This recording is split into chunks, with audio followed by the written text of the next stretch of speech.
오늘 말씀의 제목은 새겨진 복음이라고 제목을 하였습니다. 제가 양육 수료식 때 말씀을 많이 전하였습니다. 그래서 제가 이렇게 말씀을 찾다가 어느 말씀을 전해야 할까 하다가 이 복음이 우리 양육 받으시는 모든 분들에게 새겨져 있는 것은 아닐까. 지난 시간마다 우리 하나님께서 주셨던 은혜는 복음을 우리의 마음에 새겨주신 것이 아닐까, 이런 생각이 좀 많이 들었습니다. 성경에 보면 타락의 어떤 패턴이 있는 것 같습니다. 타락의 패턴이라고 말할 수도 있고요, 또 타락의 출발, 시작이라고도 할 수 있는데요, 아담이 타락한 것을 보면 하나님의 말씀을 귀로는 들었는데 삶으로 듣지는 않았습니다. 그러니까 말씀을 귀로만 듣고 삶으로 듣지 않는 것. 왜 하나님의 말씀을 귀로는 들었는데 삶으로 듣지는 못했을까? 그것이 나를 향한 생명의 말씀임을, 그리고 하나님의 사랑임을 깨닫지 못하니까. 아마도 귀로는 잘 들어서 알고 있었지만 삶으로 말씀을 새기지는 못했던 것 같습니다. 가인이 아벨을 살인을 합니다. 분명히 하나님께서 경고하셨습니다. 그럼에도 불구하고 하나님의 말씀을 귀로는 들었지만 삶으로 듣지는 않았습니다. 창세기 4장 26절 말씀에 보면 셋이 아들을 낳고 이름을 에노스라 하였는데 그때에 비로소 사람들이 여호와의 이름을 불렀더라 라고 말합니다. 언제부터 사람들이 여호와의 이름을 불렀는가? 가인이 아벨을 살인하고 그 이후에 셋을 낳았는데요, 셋이 또 아들을 낳아서 에노스라 하는 그 순간부터 비로소 사람들이 여호와의 이름을 불렀더라 라고 이렇게 말합니다.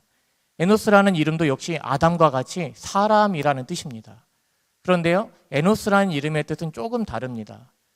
에노스는 죽을 수밖에 없는 사람이라는 뜻입니다. 그러니까요, 죽을 수밖에 없는 존재, 우리 사람이라는 것이 죽을 수밖에 없는 존재라는 그 의미를 알아서야 그때서부터 하나님의 이름을 부르며 하나님을 찾기 시작하였더라 라고 이렇게 말씀이 되는 것이죠. 에노스는 에노스를 살리지 못하는 것입니다. 에노스 안에는 참 생명이 없는 것입니다. 영원한 생명이 없는 것입니다. 그것을 깨달은 때부터, 내 정체성이 무엇인지를 아는 때부터 여호와의 이름을 부르기 시작하였던 것이죠. 저와 우리 성도님들, 그리고 우리 양육의 1년의 과정을 수료하시는 우리 모든 누리미들, 언제부터 그리고 왜 하나님을 찾기 시작하고 있습니까? 우리가 언제부터 하나님을 찾기 시작하는 것입니까? 우리가 왜 하나님을 찾는 것입니까? 참 생명, 참 사랑, 참 은혜, 참 풍성함이 주께 있음을 알았기에, 주께 있음을 알 때 비로소 주의 이름을 찾기 시작하는 것이죠. 우리가 당황스럽습니다. 근데 너무 좋습니다. 우리 교회 아멘 많이 하셨으면 좋겠어요. 네, 우리가 혹 그리스도인임을 자처하면서도 하나님의 말씀을 귀로 듣기만 할 뿐 삶으로 듣지 않는다면 아직 그 이유는 아직 우리 자신이 에노스임을 잘 모르거나 아니면 하나님께 영원한 생명, 영원한 사랑이 있음을 잘 깨닫지 못하기 때문인 것이죠. 인류의 관심이라고도 할 수 있고 또 세상의 관심이라고 할 수 있는 거, 그것은 언제나 생 아니겠습니까? 어떻게 사는 것이냐, 이 부분에 참 많은 관심이 있죠. 그래서요, 산은 언제나 뒷전에 있습니다.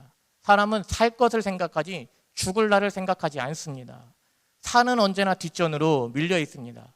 사람들이 정신을 차릴 틈도 없이 바쁘게 살고 있지만 엄밀히 말하면 우리가 잘 아는 것처럼 하루하루를 죽어가고 있다라고 말을 해도 틀린 말은 아닙니다. 그런데요, 만약 우리가 생이 아닌 사에 관심을 갖고 산다면 인생은 하루하루를 살아간다라고 말할 수 있는 의미가 있는 것이죠. 정말 인생을 의미 있게 바르게 살고 싶다면 세상이 말하듯이, 세상이 그러하듯이 생을 생애에 집중을 하는 것이 아니라 믿음의 선배들이 그러했던 것처럼 사회에 관심을 갖고 살아가야 하는 것이죠. 전도서 7장 4절 말씀에 지혜로운 사람의 마음은 초상집에 가 있고 어리석은 사람의 마음은 잔치집에 가 있다. 어디에 마음이 향하고 있느냐? 하나님의 관심, 성경의 관심은 무엇입니까? 죽음은 멀리 있지 않다라는 것입니다. 인생은 그렇게 거창한 것이 아닌 것 같습니다. 인생은 절대 길지 않은 것 같습니다.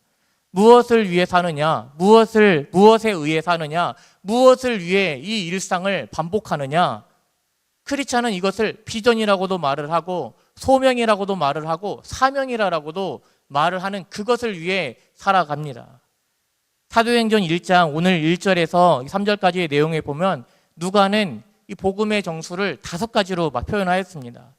행하시며 가르치시며 택하셨고 성령으로 명하시고 승천하신 일을 라고 말을 합니다. 예수께서 행하신 거, 예수님께서 가르쳐 주신 거, 예수님께서 택하신 거, 성령으로 명하신 거, 그리고 승천하시의 모든 것이 복음이다 라고 얘기를 해주는 것이죠. 양육을 수료하시는 우리 모든 누리미들에게 주시는 말씀입니다.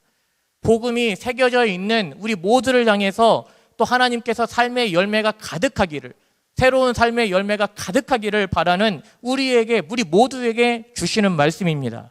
무엇입니까? 예수님께서 행하신 대로 행하기를, 예수님께서 가르치신 대로 살기를, 성령의 명령하심에 순종하기를, 우리가 예수 믿는 사람이기에 세상 사람들이 할 수 없는 어떤 일을 하면서 오직 우리의 소망이 하나님께 있음을 두면서 승천하실 때까지, 우리가 주님 앞에 설 때까지의 그 모든 일을 기록하며 사는 것이 오늘 이 시대 크리스찬이 가장 복되게 그 인생을 살아가는 내용이 될 수 있는 것이죠. 새로운 삶의 열매, 4단계 책자의 제목이 새로운 삶의 열매입니다.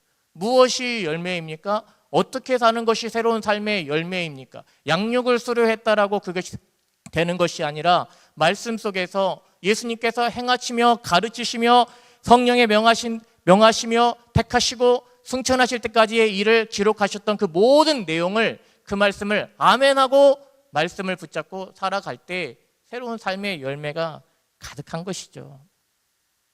하나님의 마음을 깨달은 누리미들입니다.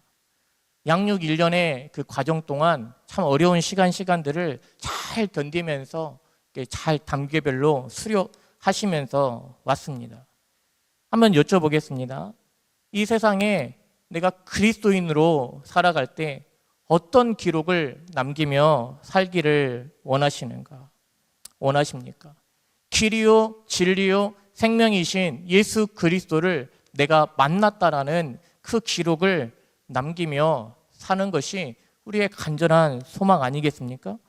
나는 죽고 오직 내 안에 그리스도가 사는 삶, 이것을 우리가 간절히 소망하고 하루하루를 나는 죽고 내 안에 그리스도가 사심을 선포하면서 그렇게 살지 못하더라도, 때로는 그렇게 사는 것이 너무 버겁더라도 왜 꼭 그렇게만 살아야 하는가라는 질문이 수없이 내 속에서 요동치면서 불쑥불쑥 튀어나올 때에도, 그럼에도 불구하고 나는 죽고 내 안에 그리스도가 사심을 선포하면서 그 말씀대로 살아가기를 소망하는 것, 이것이 오늘 우리 모든 크리스찬들이 그토록 바라고 소망하는 삶 아니겠습니까?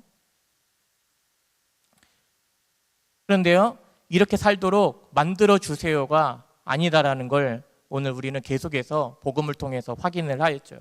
예수를 영접한 모든 사람들, 그 안에 예수 그리스도가 계신 나의 주, 나의 하나님으로 계신 모든 분들에게는, 이미 예수를 영접한 모든 사람들에게는 이것은 시작된 삶이라는 것을 우리는 알고 있습니다.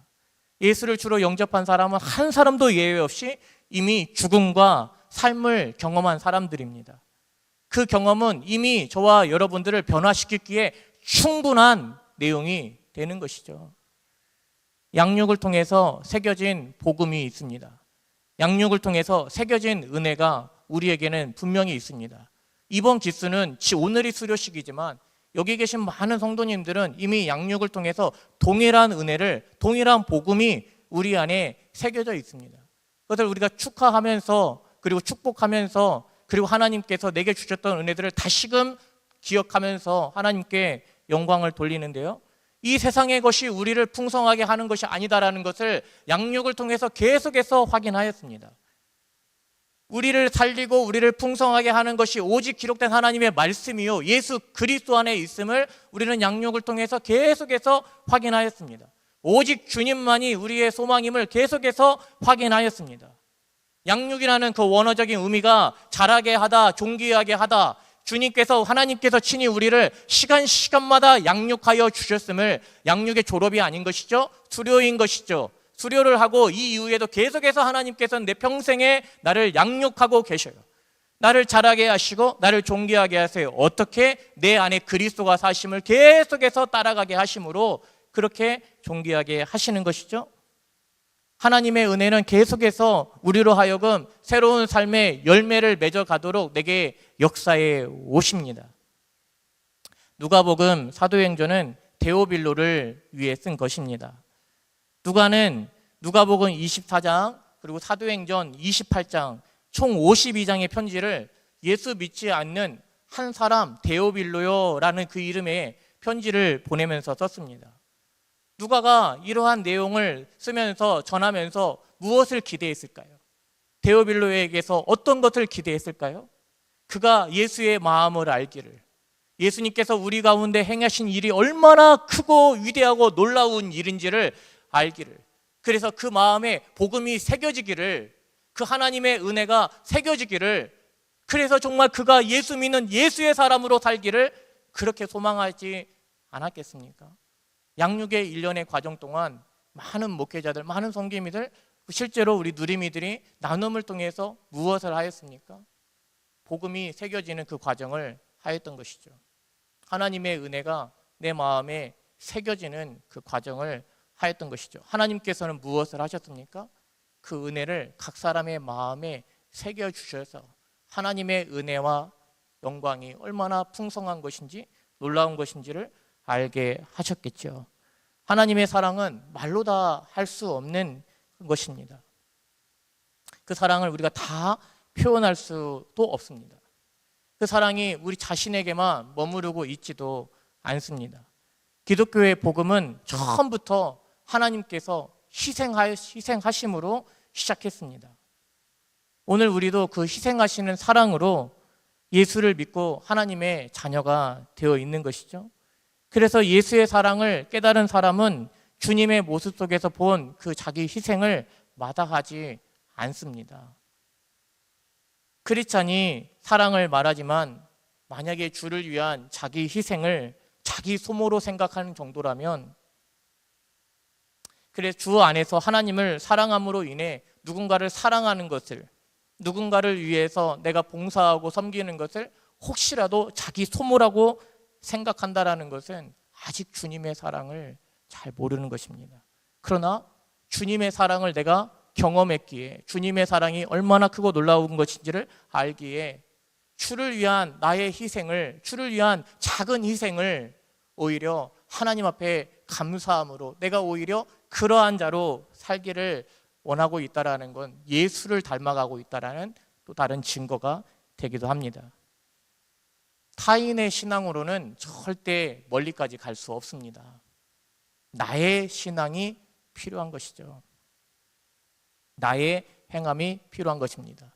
하나님의 말씀을, 하나님의 은혜를 양육 1년의 시간 동안 하나님께서 내게 주시던 모든 은혜를 귀로 듣는 것이 아니라 마음에 새기시고 내게 이미 새겨주신 그 하나님의 은혜를 순종하면서 믿음으로 그 걸음을 나아가시기를 주님의 이름으로 축원합니다.